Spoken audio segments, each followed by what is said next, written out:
अपना आत्मा एक समय एक नगर के बाहर दो साधक साधना किया करते थे। एक तो 40 वर्ष से लगा हुआ था, दाढ़ी बड़ी हुई थी, बड़ा देखने में ऐसा महापुरुष दिखाई देता, और एक 4 वर्ष से ही साधना करनी प्रारंभ की थी दूसरे ने, और उन दोनों के पास देवदूत आता था और उनके पास बैठकर घंटों भगवान की चर्चा दोनों से ही करके जाता था। एक दूसरे साइड में था नगर के, एक ईस्ट में एक वेस्ट में, तो दोनों बड़े प्रसन्न होते थे, भगवान की चर्चा सुना करते थे। एक दिन भगवान के सामने देवदूत ने कहा कि प्रभु, आपके 2 भक्त उस नगर में एक विशेष आपके ऊपर विश्वास करते हैं, आपकी बड़ी भक्ति करते हैं, आपके ऊपर आरूढ़ हैं, कुर्बान हैं। तो भगवान ने कहा कि उनमें से एक भक्त है, ये दूसरा भक्त नहीं है, वो तो वैसे ढोंग कर रहा है। तो देवदूत ने कहा कि वो भक्त होगा जो 40 वर्ष से आपके ऊपर कुर्बान है। पर भगवान ने कहा कि नहीं, जो 4 वर्ष से लगा है ना, वो है भक्त। अब ये देवदूत का बात गले उतरे नहीं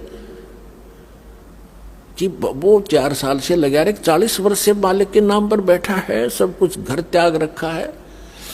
तो भगवान ने उसके मन की वृत्ति जानकर कहा कि देवदूत, क्या मेरी बात पर विश्वास नहीं हुआ?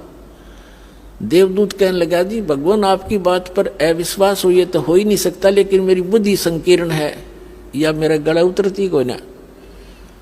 तो परमात्मा ने कहा कि आप किस टाइम जाते हुआ? वहां पर के 1 बजे से जाता हूं, कि आज तू 2 घंटे लेट जाना और देर से जाना। देर से जाने का वो कारण पूछेंगे तो ये बताना कि आज भगवान ने ऐसा ऐसा किया, फिर उनकी दोनों की जो प्रतिक्रिया हो वह मुझे बताना।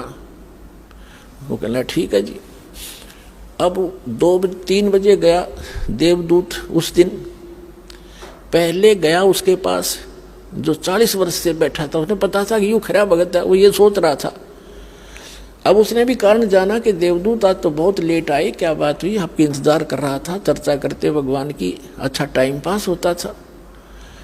देवदूत ने कहा कि हे भक्त, आज के बताऊं, बस पूछे मत, आज तो मेरा कलेजा पकड़ेगा। आज भगवान ने ऐसी अनहोनी कर दी। 1 बजे उन्होंने एक ऐसी अनहोनी करनी थी, वो देखना था, उसको देख कर आया मैं। तो देवदूत ने पूछा, भी ऐसा क्या कर दिया भगवान ने? कि परमात्मा ने सुई के नाके में, जिसमें धागा डाला कर उसमें का हाथी निकाल दिया। तो वो नो कहो 40 साल का भगत है, ने बोला इसी झूठ बोल, किसी का दच जा है, और आगे मत बताइए बात किसी का, ये कभी हो सकता है सुई के नौके में हाथी निकल जाए? अब देवदूत का बात याद आई भगवान की, कि तो डांगर बैठे है, बता, जब इसने इतना विश्वास नहीं, भगवान क्या नहीं कर सकता, खाक भक्ति करेगा। तब उसकी दिमाग का शकरू से सीधे हुए देवदूत के कि भगवान ठीक कह रहा था। फिर गया दूसरे के पास। अब उसके मन में ये थी कि दूसरा तो और भी गलत बोल लेगा, जो 4 वर्ष से लगा हुआ था। अब उसके पास जाकर बैठ गया। उसने भी पूछना ही था कि देवदूत बहुत लेट आए, क्या बात हुई, कुशल तो हो?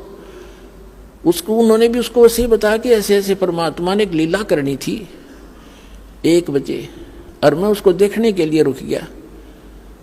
तो उन्होंने पूछा क्या लीला थी, बताइएगा। कि भगवान ने तो कमाल कर दिया, अब बताऊं तो किसी का जचा नहीं, शर्म आओ मुझे, आम आदमी मानता नहीं। अब क्या बात बता तो फिर भी, कि भगवान ने सुई के नाके में का हाथी निकाल दिया। वो भगत कहता है 4 वर्ष का, बस इसी को आश्चर्य मान रहा है, भगवान निकाल दे, सारी पृथ्वी ने सुई के नाके में गए।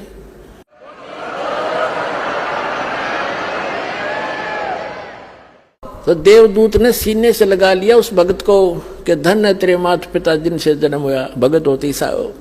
तो पुण्यात्माओं, इस भक्ति मार्ग में इम्पॉसिबल चीज नहीं होती और अविश्वास नहीं होना चाहिए। सतगुरु जो चावे सो कर ही, 14 कोट दूत जम डर ही, ऊत भूत जम त्रास निवारे और चित्रगुप्त के कागज पाड़े। बोलो सतगुरुदेव।